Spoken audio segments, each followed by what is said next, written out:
Hey YouTube, I had a rough situation that I want to share with you. Alright, here's how it all started. My soon-to-be ex-wife and I were high school sweethearts. We began dating back in 1992 when we were both 17, we're both 45 now, and have been together ever since. She's the only woman I've ever been with in my entire life. We tied the knot 5 years later at 22, fresh out of college. A year after that, we welcomed our first of two boys, now 22 and 17. I devoted 23 years of my life to her. I built her a house and worked tirelessly to give her the life she desired. Sure, we faced rough patches, but what marriage doesn't? Even during the worst times, we managed to push through and come out stronger, which made discovering her affair all the more shocking. Flashback to March 2020, when I first sensed something was off. For about 2 months prior, we were in a bit of a funk. I was recovering from reconstructive knee surgery, tore my ACL in fall 2019, and still had limited mobility. I only had about 55% range of motion in my knee, which took a toll on a lot of things at home. I was on workers' comp due to the injury, unable to perform my usual household duties, so a lot got backed up. My sons helped where they could, but there were tasks only I could do, which either had to be postponed or my wife had to handle, something she wasn't happy about. Things also slowed to a crawl in the bedroom. Our intimacy had already been dwindling before my injury, but in my condition, it came to a complete halt. During these months, she, let's call her John, spent more time hanging out with coworkers after work. From November 2019 to March 2020, this became a regular occurrence. Naturally, I didn't think much of it. In 23 years, I had never had any reason to doubt her or worry.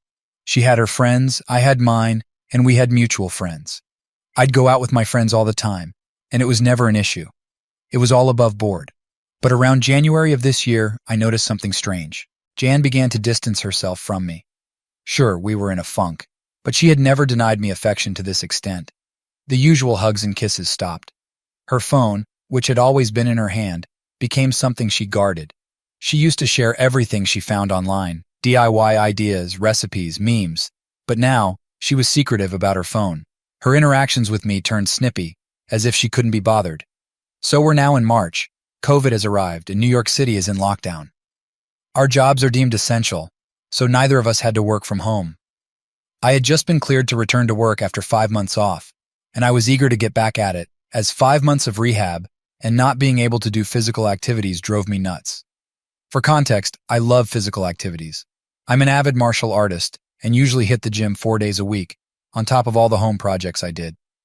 Within a week or two of the lockdown, my soon-to-be ex-wife informs me she needs to start putting in extra hours. Again, I think nothing of it because of her field. I assumed it'd be every other day, but no, it was every day, and not just an hour or two. She'd come home 3 or more hours later, go straight to the shower, spend a little time with me, some time with our 17-year-old, our 22-year-old lives, with his girlfriend across town, and then go to bed.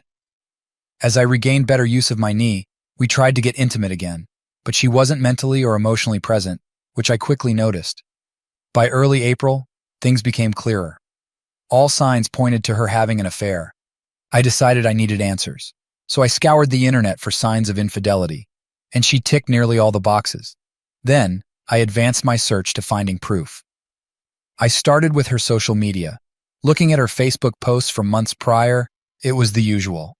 Pictures of us and our sons, photos with her friends, and a few shots of her nights out with coworkers. In these pictures, there was a mix of her closest friends from work and a couple of people I hadn't met. But one guy appeared frequently. In every picture, he was uncomfortably close to her, his arm around her shoulder, his hand on her lower back. Far too close for a guy I'd never met. Needless to say, it left a sour taste in my mouth. But that wasn't the worst of it. No, the worst part was discovering this guy was friends with her on Facebook and followed her on Instagram. So I looked up his Facebook account and, wouldn't you know it, I was blocked. Why the hell was I blocked from seeing this guy's account? Yet he was friends with her. At that moment, I entered full detective mode. I knew she was cheating on me with this guy. My mission was to find out for how long. Over April and May, that's exactly what I did. I never realized the depth of information you could get from phone, text, and email records until then. We had a family cell phone plan, and I could pull up quite a bit of data. My soon-to-be ex-wife's data history was revealing. The two most frequent numbers she interacted with from October 2019 to April 2020 were mine and a number I'd never seen before. Guess whose number it was? A quick Google search confirmed it was the guy from the photos who had blocked me on Facebook. Let's call him POS because that's what he is. The picture became even clearer, but a lot of their messages and texts were disjointed, meaning she was deleting many of them. I knew she was cheating with this guy, but nothing in the data served as a smoking gun. I needed more evidence. At this point, I confided in my best friend Max. He asked if I'd confronted her with what I had, and I said no because I felt it wasn't enough. That's when he told me about an app that could spy on our communications in real time. I won't name it here, but I got it installed, synced up my data plan, and waited. Within days, I finally saw it. A text string between the two of them talking about how much fun they'd had the previous night and making plans to do it again that weekend. Boom. Gut punch. To say I was devastated is an understatement. That moment marked my D-Day, and for the next 2 days, I was just broken. I distanced myself from her, which visibly shook her. She'd try to console me and ask what was wrong, but I'd brush her off and leave. I couldn't even look at her. This woman, to whom I had given 23 years of my life, who I had done everything for, had stepped outside our marriage for a guy just 5 years older than our eldest son. By the third day, I wasn't sad anymore. I was furious. I contacted Max to let him know my suspicions were confirmed, and he asked if I'd confronted her yet. I told him no, and that I wanted payback. I didn't want to just divorce her. I wanted to destroy her. I wanted to leave her life in shambles and ruin her. It was going to take time, and I devised a plan. In my research on infidelity, I came across a quote that resonated with me. The enemy of infidelity is unpredictability, or something like that. That was going to be the basis of my plan. I was going to make her life hell while secretly planning my exit strategy. By early June, I still had the app installed. Every night, I gathered as much data as I could, seeing their back-and-forth messages. They talked like they were in a full-blown relationship, sexting, lovey-dovey stuff, nudes, the whole 9 yards. At that point, I stopped looking at the content and focused on collecting and cataloging the info on my private server. Meanwhile, I started doing things out of the ordinary. I'd go out at odd times, come home later than she did, and be on my phone more than usual. When she'd ask what I was up to, I'd simply say, "Just stuff," and put my phone away. I also changed my login info on everything so she couldn't access my stuff. For our entire marriage, we never hid anything from each other. But right around the start of her affair, she changed her Facebook password and her phones, claiming it was due to recent security breaches. Yeah, a real nice cover for hiding your affair from your husband. Anyway, I clued Max in on my plan, and also told my older sister and 2 of my closest friends what was going on. These are people I trust with my life, and I swore them to secrecy. For context, Max and I have been friends since we were kids. The other friends, Sam and Lisa, we've known since high school. Make note of Lisa. She'll come into play down the road. By July, my soon-to-be ex-wife was in full paranoia mode. She started texting and calling me way more often, asking when I'd be home, if I'd be there when she got back, and what I was up to when I wasn't around. The seed I planted the month prior was sprouting, especially in her talks with POS. She was pouring her doubts and confusion into him, complaining that I was becoming cold and distant. The nerve of this woman. Amidst her interactions with POS, she suggested they stop meeting at our house because she feared I might just show up, confirming yes, she had this jackass in my home. Thanks, Jan. POS then asked her if she was worried about me cheating on her, which actually pissed her off. I can't describe the level of joy and the number of laughs I got from reading that exchange. My cheating wife, arguing with her affair partner about whether she's mad her husband could be cheating. The irony was delicious. Just to be clear, I wasn't hooking up with anyone. When I left the house, I was usually at Max or Sam's, knocking back some drinks, watching fights, and spending time with my bros, or at my big sis house hanging with her and my brother-in-law, who's like an older brother to me. My sister is 52, and her husband is 58. She told him about my soon-to-be ex-wife's infidelity, but not about my plan, because he's a bit of a blabbermouth. Fast forward to October. Things got serious. I'd been in my faux affair for 3 months now, and Jan was hyper-aware that I was pulling away from her. From the day I enacted my plan until the day she confronted me on October 20th, 2020, I hadn't touched her. No hugs, no kisses, no intimacy. Not that she needed it, she was still screwing POS, just at his place or motels. That afternoon, she called me at work, which hadn't happened in a while, saying she had something important to tell me. Half of me thought she might come clean about her infidelity, but of course she didn't. Instead, I came home to her asking if I was unhappy with her. The nerve. She cited the fact that I was spending too much time away from home, wasn't showing her affection anymore, and our sex life had died.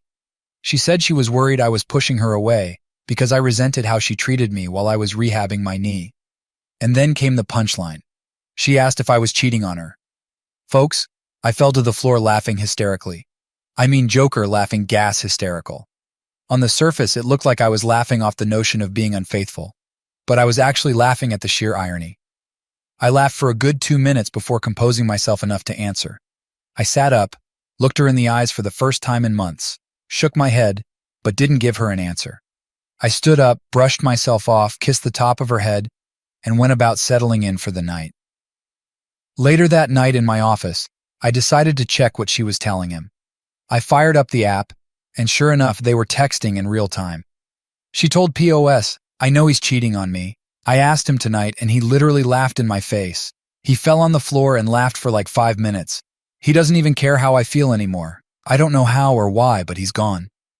I know I've lost him. This is karma, I know it." The smile on my face must have resembled the Cheshire Cat. She was breaking.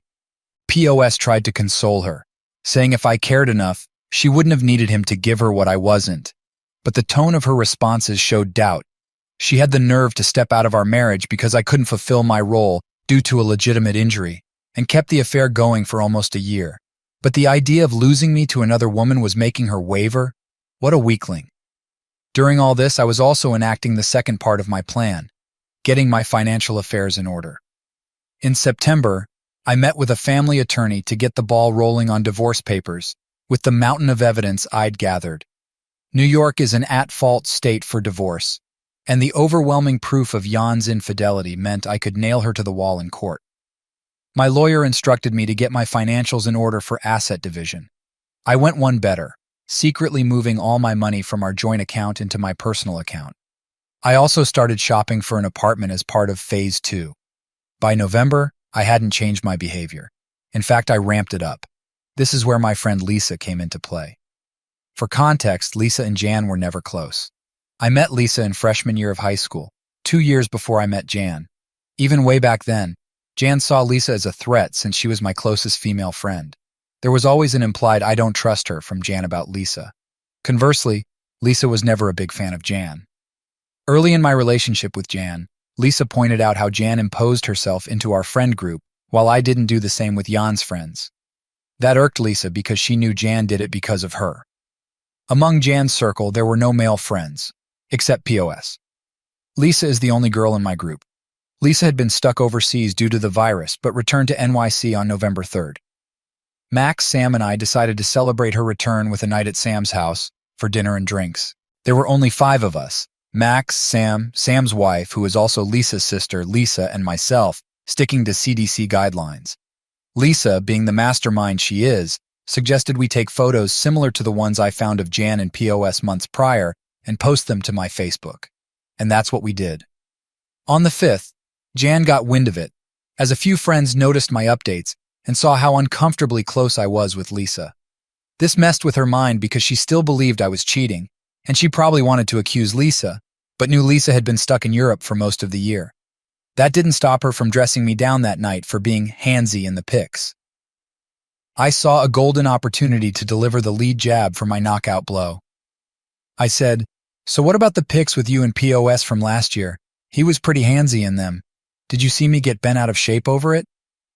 Deer in headlights. It was the first time I even mentioned POS name throughout all of this. The hamster wheel in her head started spinning as she tried to explain away those pics. She hadn't even known I saw them since I barely use Facebook. When I do post, it's an event to people, which is why the pics with Lisa got so much traction. And explain away she did. Hes that way with everyone? He's just a really friendly guy. I can see how it looks, but there's nothing there. I'm sorry if those pics hurt you. I'll delete them. No, the pics aren't what hurt me. The year you spent screwing him while lying to me about working extra hours and hanging with friends is what hurt me. But vengeance, as Lieutenant Commander Worf from Star Trek, TNG famously said, is a dish best served cold. From that night, John was extra clingy and attentive to me, annoyingly so. She'd try to initiate affection and intimacy, and I'd stonewall her every chance I got. All the while, I kept archiving everything she said to POS. By this point, I'd long since gone numb. Any desire to save my marriage died the day I enacted the first phase of my plan. She confided in him that I'd gotten worse, that she didn't know what to do, and felt like I hated her. I do. Then came the bombshell. She told him she couldn't see him anymore. The guilt was too much, and she felt like karma was suffocating her. She couldn't risk losing me. She said she loved POS deeply, but she was still in love with me and had to save her marriage before losing me. No, my dear, you're about 8 months too late for that. POS lost it, saying things like, he doesn't love you the way I love you, and you're making a mistake. You can't just throw me away. That text chain was the last they had until about 3 weeks ago. Throughout November into December, Jan was in limbo. She tried to gauge where my head was and still couldn't tell if I was actually being unfaithful. Meanwhile, POS blew up her phone daily, but she didn't respond. I'd see her check her phone often, then quickly put it away. Meanwhile, phase 2 of the plan was complete. The divorce papers were done. I found a studio apartment in Co-op City. New Yorkers will know the area and signed a 2-year lease. All my money was in my personal account. I was ready to throw my haymaker. Thanksgiving came, and my oldest and his girlfriend hosted a small gathering of our immediate families. It was my oldest, his girlfriend, her parents, she's an only child, myself, Jan, and our youngest. We had a great night. My oldest girlfriend is studying to be a chef, and she did all the cooking. The girl can cook, let me tell you. To keep up appearances, I initiated affection with Jan several times that evening. Kisses on the cheek, cute little hugs, wrapping my arms around her shoulders from behind. She reveled in it. This was the first time I touched her since kissing the top of her head the night she confronted me in October, almost 2 months. Not gonna lie, I felt repulsed doing it. But I had to.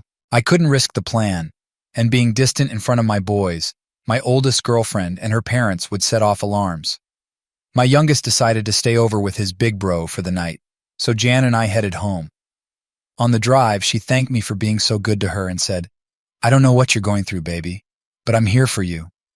I had to hold off maniacal laughter again and responded, I know. I just need time. For the first time since spring, we had sex that night. I figured with what I'm about to do, may as well get some action before I delete her from my existence. I won't go into detail, but it wasn't love-making. When I was done, she was a lump of flesh, trying to figure out which truck ran her over. No cuddling after. I just got up, showered, and went to sleep in my office. To her confusion, I used a condom for the first time in 2 decades. She was perplexed, but didn't ask questions. I sure wasn't going raw knowing she'd been with POS for months. I woke up the next day and checked my spy app. For the first time in weeks, she responded to POS. He went full novella, professing his love, saying she was wasting her time trying to rekindle a flame in me that had died, that she'd been in a prison with me for 23 years and deserved the love and affection of a man who would cherish her. Mind you, this dude is 27, 5 years older than our oldest son, and he's that sprung on a 45-year-old married mother of 2? What a grade A, high-quality simp. She chose to blow up our marriage and destroy the home we built for this guy? Pretty boy with a soft side? Ha! She replied to him much the same as before, saying she loved him and cherished their time together but couldn't afford to lose me. She claimed I was still the love of her life, but said she would always have a place for him in her heart. She suggested they could remain friends if he wanted, but their physical relationship had to end. He begged her to see him one last time that week, and predictably, she agreed. One last fling, right? Who am I to judge? After all, I did the same to her the previous night. Naturally, I added all this to the archive I'd been compiling. On December 4th, I initiated Phase 3, the final phase of Operation Shinobi Ghost. The divorce papers were ready, and my new residence was set up. Now I had to begin the gradual process of moving my belongings out of the house. But first, I needed to break the news to my boys. I called my oldest son over that Friday night and had both of them join me in my office. I laid out the situation, not the specifics, but enough to let them know their mother had been unfaithful for over a year and that I was filing for divorce. My 17-year-old was particularly shaken, having experienced his first taste of infidelity just 4 months prior when his girlfriend cheated on him. Seeing his heart break again, realizing his own mother was capable of such betrayal, was hard. My oldest took it better and suggested his brother move in with him until things settled, which I agreed to. We packed up some of his things, and he asked if I was going to be okay. I reassured him, "Yes, son, I'm going to be all right, and so are you. We're going to be all right, I promise." Then they left. The hardest part was over, and it was time to set my plan in motion. Over the next few weeks, day by day, Max helped me move my most sensitive items out of the house. I gave him a list of must-take items while Jan and I were at work and left him a spare key. These were things Jan wouldn't notice missing unless someone pointed them out. I also got a new phone and number and informed those who needed to know Max, Sam, Lisa, my boys, my big sis, and my mother. Meanwhile, I kept up appearances with Jan, showing her just enough affection to keep her off my trail, while she continued her emotional affair with POS. The fog was faint, but still there. All the while, I gathered every piece of evidence, call logs, texts, photos, emails, and began making printouts. I must have spent over $1,500 at Staples on printer ink, paper, binders, the works. I cataloged everything meticulously, from the beginning of the affair until the most recent evidence from December 16th, filling 14 binders. I put each binder in a box, gift-wrapped them, and addressed them to various recipients. My mother, my father passed 7 years ago, her parents, her 2 sisters, her brother, her HR department. Did I mention POS works at the same company, and they have a strict no intercompany relationship policy? Several of her friends, POS and POS parents. I hauled all those boxes to the post office and shipped them out on December 16th, with an estimated delivery date of December 22nd, 24th. Perfect. Christmas Eve arrived. Jan came home at her usual time. I had no idea if she'd seen POS. I stopped tracking her on the app on the 18th, figuring I had all the evidence I needed. As usual, she showered, hung out with me a bit, and then we had sex on the living room couch. I know, I'm a jerk. She turned in for the night, and the final phase was upon me. The nuke I'd been arming since June was ready to be launched. In the middle of the night, I wrapped one of the 3 remaining binders with the divorce papers taped inside the cover, placed it on my side of the bed with a note saying "Merry Christmas," left my old phone and the business card of my lawyer next to it, packed my most essential items into 2 backpacks, and left my home of 23 years for the last time. That was a week ago. To Jan, I am completely off the grid. Gone. A shadow ghost. She's blocked on Facebook, but for some reason hasn't blocked me, so I'm keeping tabs on the fallout. It's absolutely glorious. My packages reached everyone I sent them to, and Jan is being crucified. Her youngest sister ripped her apart. Both of her parents condemned her. My mom absolutely obliterated her. I knew my mom had a mean streak, but the things she called Jan were unholy. Jan's been frantically trying to find out if anyone knows where I am, but those who do aren't saying a word. Her Facebook feed is full of desperate attempts to reach me, probably knowing I'm watching. But I won't speak to her without my lawyer present. That'll be the next time I'm in the same room with her. She has no way to spin this to paint me as the bad guy because I've exposed her to everyone important to her. According to a mutual friend at her company, she and POS are being put on administrative leave starting tomorrow. So, she might be starting 2021 unemployed. As for the final 2 binders, one went to my lawyer as the final piece of evidence for the divorce, and the last one is in my storage unit, to be burned in Sam's fire pit when the divorce is final. Do I feel guilty about this? Not at all. For 23 years, I did right by this woman.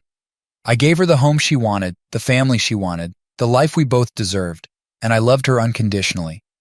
I never faltered, never strayed, and never entertained breaking my vows. When issues arose, I came to her, and we sorted them out together. She chose to find comfort in another man's bed. Instead of coming to me with her dissatisfaction, she stepped out with a young punk who gave her the tingles. So no, I have no sympathy for what I did, or for her. She can burn in hell for all I care. The most I stand to lose is my house, a car, and maybe a few $100 a month in alimony. But since the divorce is filed under adultery, and New York is an at-fault state, that might get waived with the overwhelming evidence I've provided. As far as I'm concerned, she's dead to me, and am never looking back. TL, wife of 23 years, had a year-long affair with a coworker 18 years younger than her. Pretended to have an affair while collecting evidence of hers for most of 2020. Had divorce papers drawn up in early fall. Compiled all the evidence in early December. Shipped binders full of the evidence to everyone important to her to arrive around Christmas Eve. Left one binder with the divorce notice on my pillow, along with my phone and lawyer's card, as she slept on Christmas Eve. Completely went off the grid as her life imploded in the days after Christmas. Quick edit. NYS is not fully at fault. Under certain circumstances, a divorce can be filed at fault, which my lawyer informed me my case qualifies for. I'll be meeting soon-to-be ex-wife with her lawyer tomorrow. Ill update here. Second edit. To the guy on YouTube and in my PM who said I got cucked for over a year, and all of my evidence will not be admissible in court claiming he is a retired PI with 20 years experience, you can fuck right off. I had a quick word with my lawyer earlier today, January 5th, 21, and everything provided outside of the phone calls is valid. Find something better to do with your time than harassing me, buddy. Christmas Day marked my first full day in the new apartment.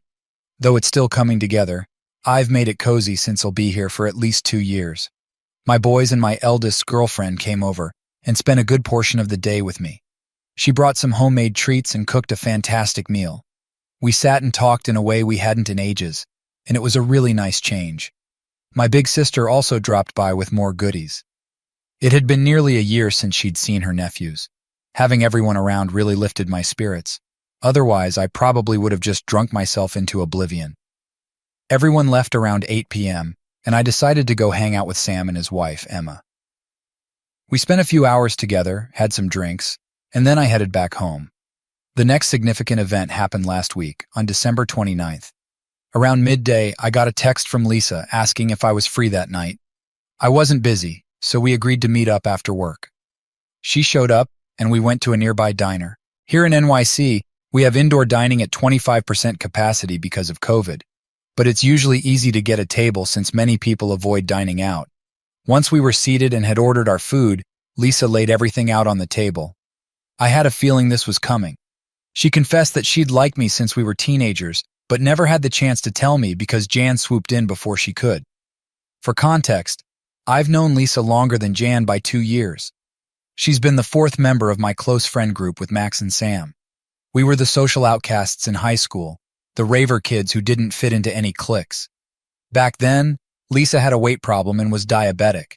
She was the heavy-set goth girl who was super cool, but no guy gave her a second glance. However, we always had a special chemistry. These days, Lisa is a personal trainer and yoga instructor. She's transformed into a stunningly beautiful woman. Long story short, we decided that once my divorce was finalized, we'd start seeing each other. And yes, we slept together that night. I took her back to my new place, and we had an amazing time. Do I feel bad about it?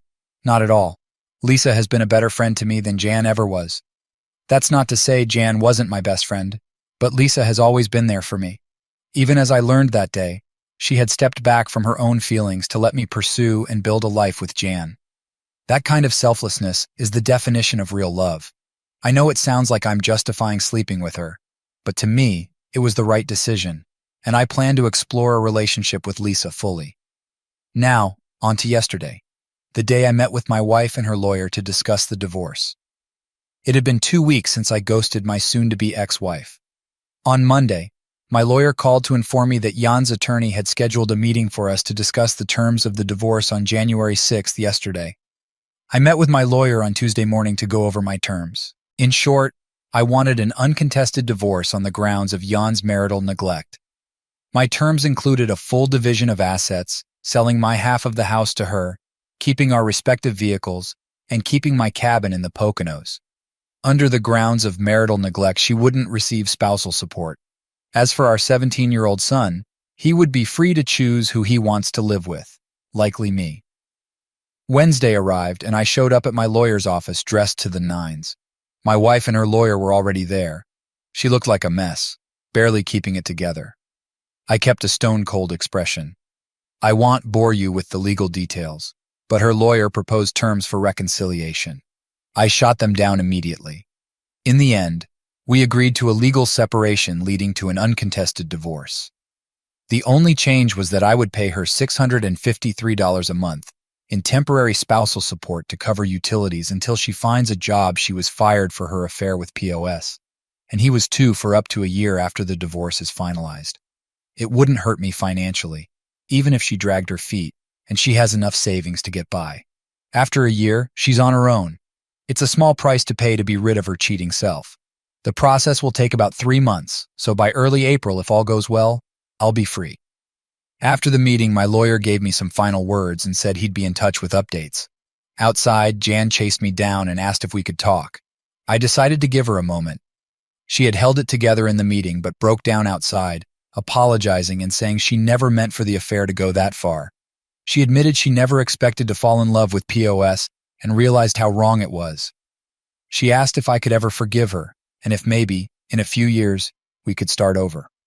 She couldn't imagine life without me. I told her to start imagining it soon because this was the last time I would speak to or see her. I said our 17-year-old was old enough to decide his future, and that I had given her half of my life and all my love unconditionally, only for her to fall in love with another man. There was no chance of forgiveness. The love I had for her died during those months she professed her love to POS instead of coming to me with her issues. I told her I loved who she once was, but hated who she had become, and if I never saw her again, it would be too soon. We were on a busy Manhattan sidewalk, her making a scene with tears streaming down her face. People glanced our way, but I didn't care. I wasn't about to publicly humiliate her. I'd already destroyed her socially and professionally, but I needed to get out my final words. I told her I didn't regret the 23 years we spent together, but I regretted that she chose the easy way out after all those years. And thanks to some Reddit advice that popped into my head just before I said it, for 23 years, I thought she was mine, but it turned out it was just my turn. Then I put in my earbuds, turned, and walked away. Later that night, her father called to apologize. He praised me for always being good to his daughter, expressed his shame in her actions, and said he had raised her better. I'm going to miss the old man. My dad passed away years ago, so he's been a father figure to me. But I can't maintain a relationship with anyone on her side of the family. After that call, I went on Facebook and changed my relationship status to divorced. It's not final yet, but in my eyes, it's over.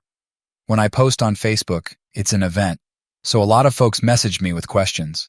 I laid it out that I had filed for divorce from Jan that day. Of course, Lisa called, shocked that I acted so quickly. I was already in the process when we spoke, but she didn't know how far along it was. I asked her to come over, and she did. We slept together again, but this time she stayed the night. We talked into the early morning, and I haven't felt such relief and connection in a long time. Lisa understands me, and I can't get enough of being around her. Since she confided in me, she's all I can think about. I know some people will say, I'm moving on too fast, but my marriage ended the day Jan started her affair with POS, so I'm more than ready. So that's it. My divorce is in the works, and I'm starting a relationship with Lisa. I know I said in a comment that I'd probably never marry again, but that was before Lisa confessed her feelings. I can't deny I feel the same. We're going to take it slow and won't announce anything until the divorce is official. As for Jan, I don't care what happens to her. She could move POS into our old home for all I care.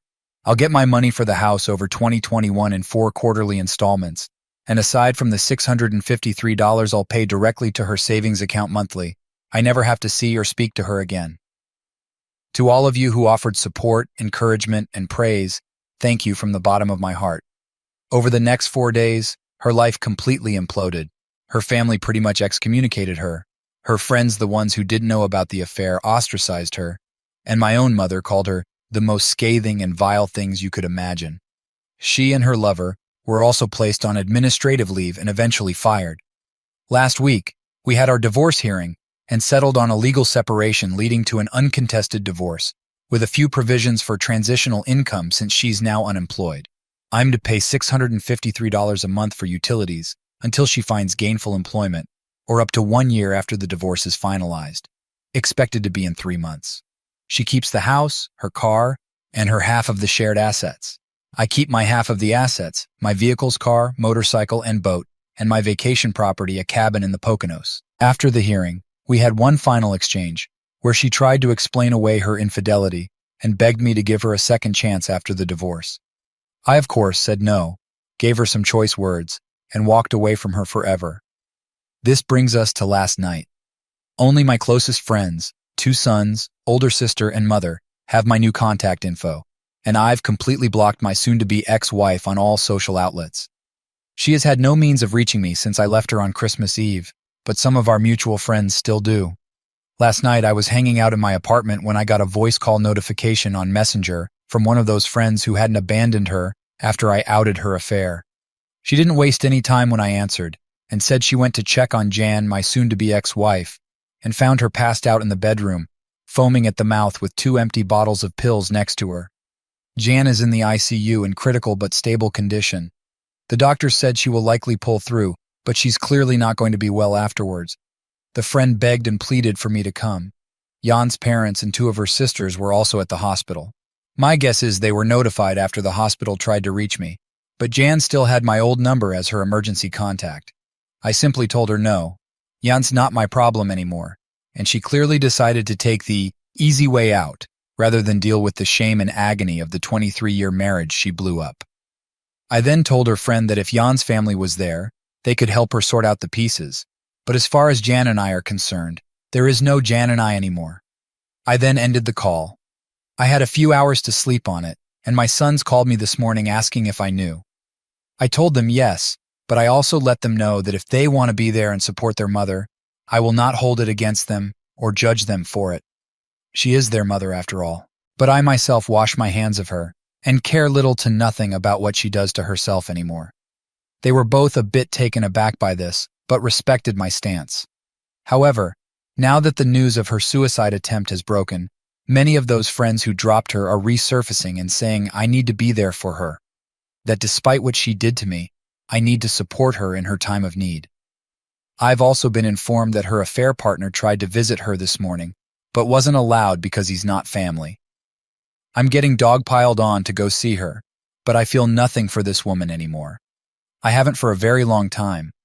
I checked out during the process of getting my payback for her betrayal, and I stand by the fact that I don't care at all for what she's done. In fact, it makes me hate her even more. She's the one who was unfaithful. She's the one who thought a nearly year-long fling with a guy 5 years older than her oldest son was worth destroying 23 years. And now that she has to face the consequences of her choices, she chooses the most selfish way to deal with it. Even now, seeing as she's likely to survive, she's cultivated immediate sympathy from everyone who took her to task, and I'm being made out to look like the jaded ex-husband, unwilling to sympathize with her by most of her family, except her dad. He's reached out to me and said he respects my decision to stay away. It's like I never even truly knew this woman, 23 years, and it comes to this. Yes, I know the way I broke things off with her may have put her in a poor mental state, but now a whole new can of worms has opened up because either she had a complete mental breakdown and decided to end her life, or she made an extremely risky and calculated move to regain favor from people who just weeks ago condemned her for betraying me. She cheated on me, and now she's the victim? Sorry if this comes off as rantish, but I'm here trying to wrap my brain around this. I want to be perfectly clear. I am not going to visit Sue. She waived her right to me caring about her well-being the day she let POS, my personal nickname for her lover, put his dick inside her. This might come off as heartless, because despite the calm, collected way I've been throughout this ordeal, my feelings are still very raw. But I don't give a fuck about this woman. I haven't for a long time. I'm aware I'm going to be vilified by many people. I don't care. Think of me however you want, but if you were in my shoes, you'd see her actions differently. Some of you will look up my post history and see the story of what I did to her. You might conclude that her suicide attempt was my fault, that my tormenting her for months, fooling her into thinking I was cheating on her while she actively cheated on me, and then destroying her socially and professionally, was the catalyst for her meltdown. Maybe it was. Maybe I am a heartless sociopath. But as Arthur Fleck so famously said, you get what you fucking deserve. I gave this woman half of my life and did everything to be the best husband I could be. By her admission, I had no bearing on her decision to step outside our marriage. She did it for her. Her selfishness knows no bounds, and I am glad to be rid of her. If it makes me the bad guy because I will not go see her and never plan to interact with her again, so be it. I hold true to my convictions. She made the choice to betray me. She made the choice to put her needs above our marriage. So now it's my turn to choose myself over everything else. She can rot in the darkest pit of hell for all I care. Let everyone else help her. My obligation to ever care about her well-being ended the day we signed the separation agreement. I just needed to get this off my chest. If you're going to judge me for feeling how I feel, save it. Like I said, after 23 years and 2 children, I never really knew this woman after all. I have no sympathy for her, and I never will. Let her rot. It's like I never really knew this woman. 23 years together, and it comes to this. Yes, I know the way I ended things may have affected her mental state. But now, a whole new can of worms has opened up because she either had a complete mental breakdown and decided to end her life, or she made an extremely risky and calculated move to regain favor from people who just weeks ago condemned her for betraying me. She cheated on me, and now she's the victim? Sorry if this sounds like a rant, but I'm trying to wrap my head around this. I want to be perfectly clear. I am not going to visit Sue. She lost any right to my concern the day she let POS my nickname for her lover into her life. This might seem heartless, but despite my calm and collected exterior, my feelings are still raw. I don't care about this woman anymore. I haven't for a long time. I'm aware I'll be vilified by many people. I don't care. Think of me however you want, but if you were in my shoes, you'd see her actions differently. Some of you might look up my post history and see the story of what I did to her. You might conclude that her suicide attempt was my fault, that my months of torment, making her think I was cheating on her while she actively cheated on me, then destroying her socially and professionally, led to her meltdown. Maybe it did. Maybe I am heartless, but as Arthur Fleck so famously said, you get what you deserve. I gave this woman half of my life and did everything to be the best husband I could be. By her admission, I had no part in her decision to step outside our marriage. She did it for her. Her selfishness knows no bounds, and I'm glad to be rid of her. If it makes me the bad guy because I will not see her and never plan on interacting with her again, so be it. I hold true to my convictions. She chose to betray me. She chose to put her needs above our marriage. Now it's my turn to choose myself. She can rot in the darkest pit of hell for all I care. Let everyone else help her. My obligation to care about her well-being ended the day we signed the separation agreement. I just needed to get this off my chest. If you're going to judge me for how I feel, save it. Like I said, after 23 years and 2 children, I never really knew this woman. I have no sympathy for her, and I never will. Let her rot. Let me know what you think in the comments below, and have a very nice day.